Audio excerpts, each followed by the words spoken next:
Senhor Deus, Deus eterno, Deus todo-poderoso, Deus bendito e misericordioso, Deus de Abraão, de Isaac e de Jacó, abençoa-nos em nome do Pai, do Filho e do Espírito Santo.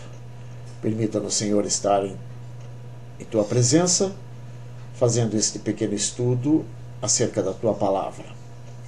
Que isto possa servir de base para nosso crescimento espiritual, a fim de que possamos estar cada vez mais próximos de Ti, em nome de Jesus. Amém. Este é um estudo a respeito da criação, feito pela Bíblia de Estudo Pentecostal, da CPAD. A criação. Gênesis 1:1. No princípio, criou Deus os céus e a terra. O Deus da criação. Deus se revela na Bíblia como um ser infinito, eterno, autoexistente e como a causa primária de tudo o que existe. Nunca houve um momento em que Deus não existisse, conforme afirma Moisés. Antes que os montes nascessem, ou que tu formasses a terra e o mundo, sim, de eternidade a eternidade, tu és Deus.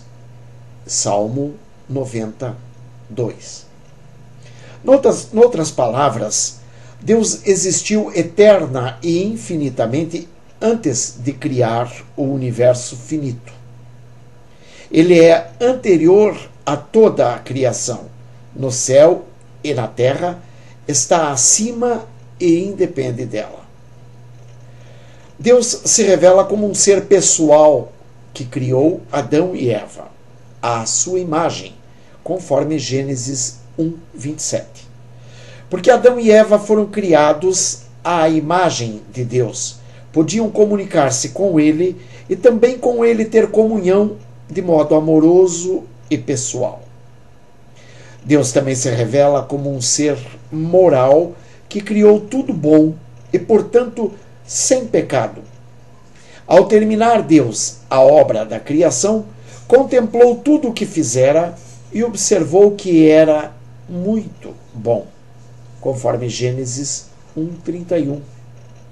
Posto que Adão e Eva foram criados à imagem e semelhança de Deus, eles também não tinham pecado. O pecado entrou na existência humana quando Eva foi tentada pela serpente ou Satanás. A atividade da criação. Deus criou todas as coisas em os céus e a terra. Gênesis 1:1. O verbo criar, do hebraico bara, é usado exclusivamente em referência a uma atividade que somente Deus pode realizar. Significa que, num momento específico, Deus criou a matéria e a substância que antes nunca existira. A Bíblia diz que no princípio da criação, a terra estava informe, vazia e coberta de trevas, conforme Gênesis 1:2. Naquele tempo, o universo não tinha a forma ordenada que tem agora.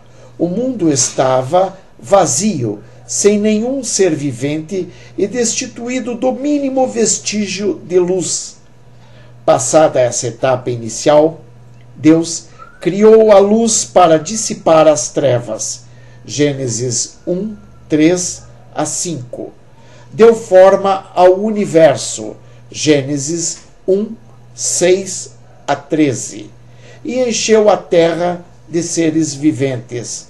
Gênesis 1:20-28. O método que Deus usou na criação foi o poder da sua palavra, repetidas vezes.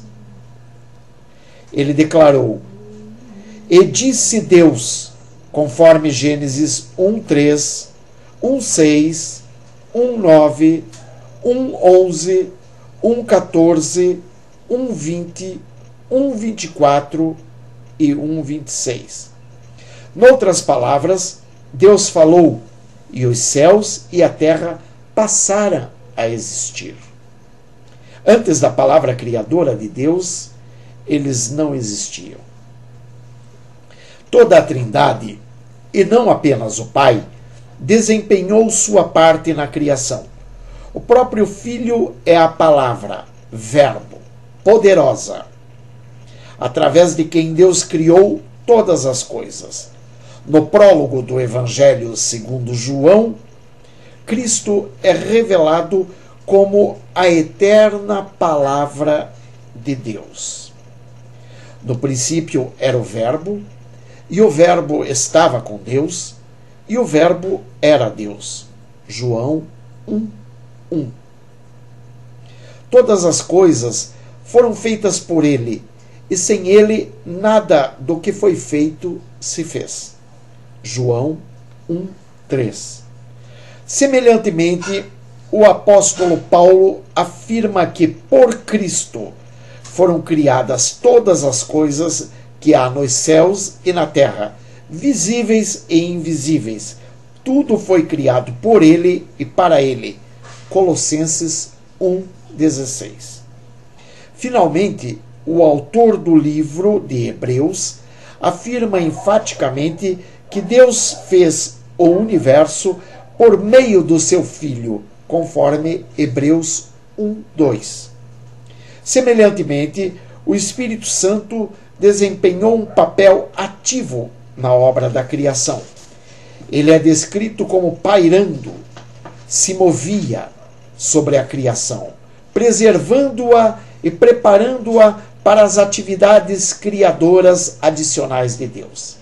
A palavra hebraica, traduzida por Espírito, ruá, também pode ser traduzida por vento e fôlego.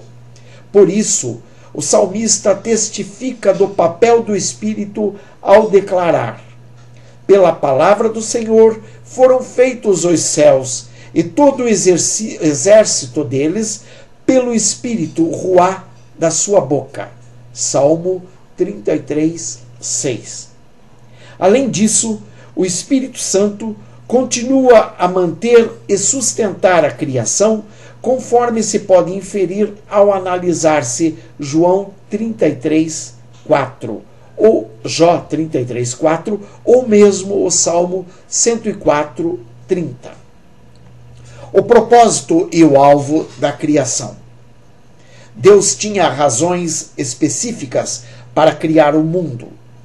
Deus criou os céus e a terra como manifestação da sua glória, majestade e poder.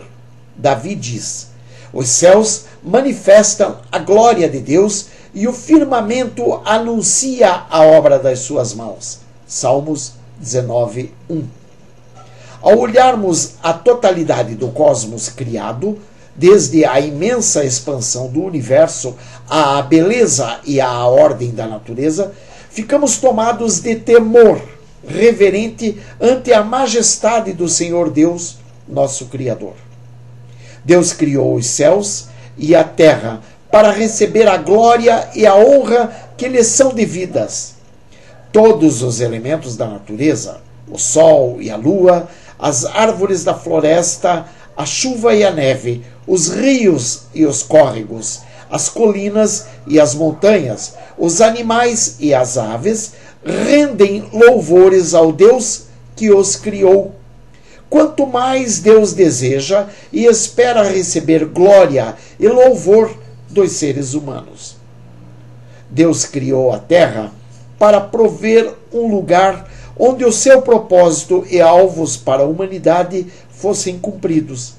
Deus criou Adão e Eva à sua própria imagem, para comunhão amorável e pessoal com o ser humano por toda a eternidade.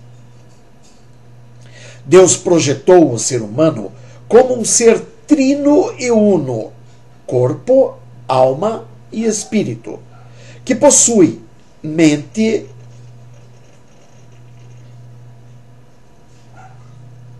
emoção e vontade, para que possa comunicar-se espontaneamente com Ele, como Senhor, adorá-lo e servi-lo com fé, lealdade e gratidão.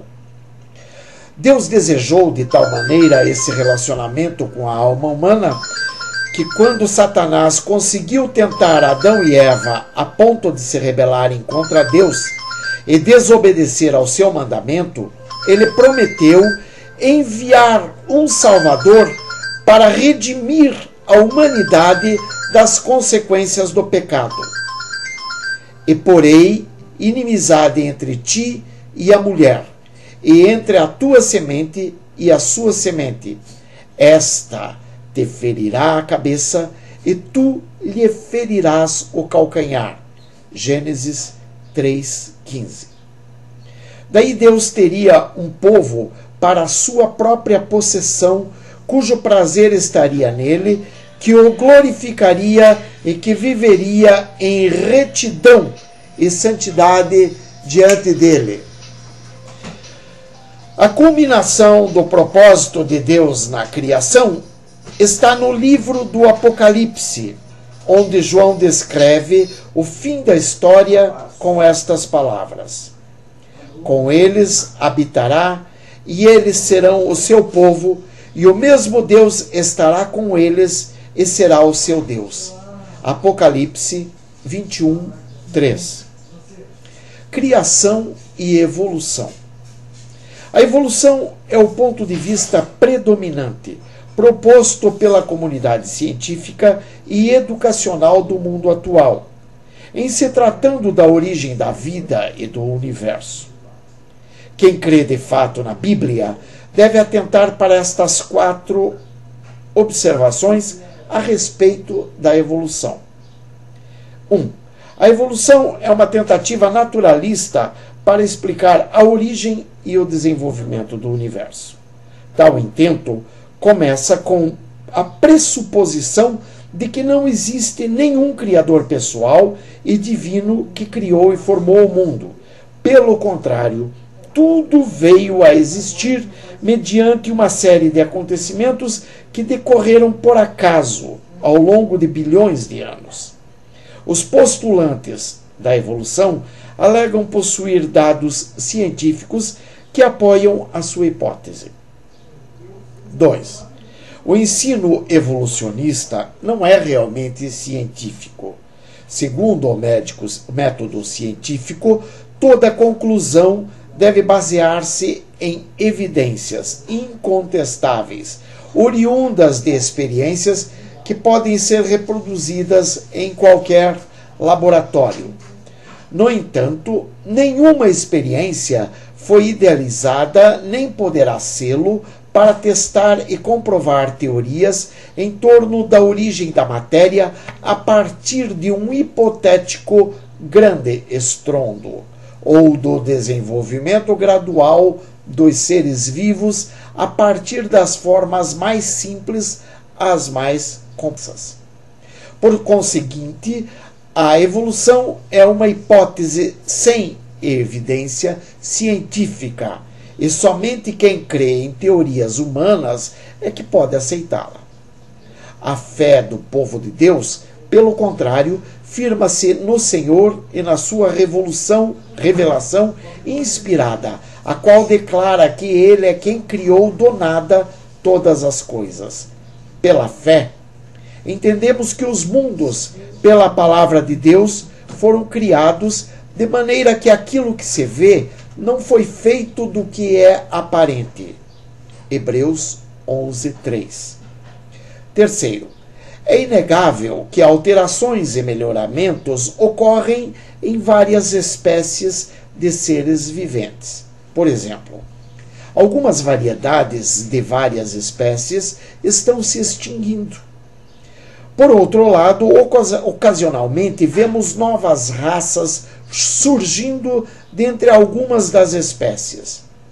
Não há, porém, nenhuma evidência, nem sequer no registro geológico, a apoiar a teoria de que um tipo de ser vivente já evoluiu de outro tipo. Pelo contrário, as evidências existentes apoiam a declaração da Bíblia que Deus criou cada criatura vivente conforme a sua espécie. E Deus criou as grandes baleias e todo réptil de alma vivente que as águas abundantemente produziram, conforme as suas espécies, e toda ave de asas, conforme a sua espécie, e viu Deus que era bom. Gênesis 1:21. E disse Deus: produza a terra alma vivente, conforme a sua espécie, gado e répteis, e bestas feras da terra, conforme a sua espécie. E assim foi. Gênesis 1:24. E fez Deus as bestas feras da terra, conforme a sua espécie, e o gado conforme a sua espécie, e todo réptil da terra conforme a sua espécie. E viu Deus que era bom. Gênesis 1:25. Em quarto lugar, os crentes da Bíblia devem também rejeitar a teoria da chamada evolução teísta. Essa teoria aceita a maioria das conclusões da evolução naturalista. Apenas acrescenta que Deus deu início ao processo evolutivo. Essa teoria nega a revelação bíblica que atribui a Deus um papel ativo em todos os aspectos da criação. Por exemplo, todos os verbos principais em Gênesis 1 têm Deus como seu sujeito, a não ser em Gênesis 1:12, que cumpre o mandamento de Deus no versículo 11. E a frase repetida, e foi a tarde e a manhã. Deus não é um supervisor indiferente de um processo evolutivo.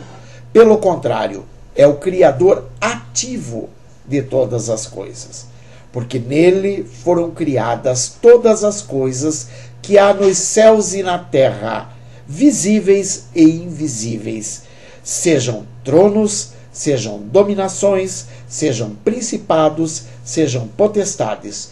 Tudo foi criado por ele e para ele, conforme Colossenses 1:16.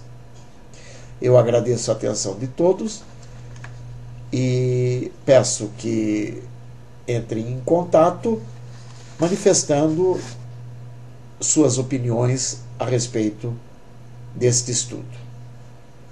E abençoo a todos em nome do Pai, do Filho e do Espírito Santo.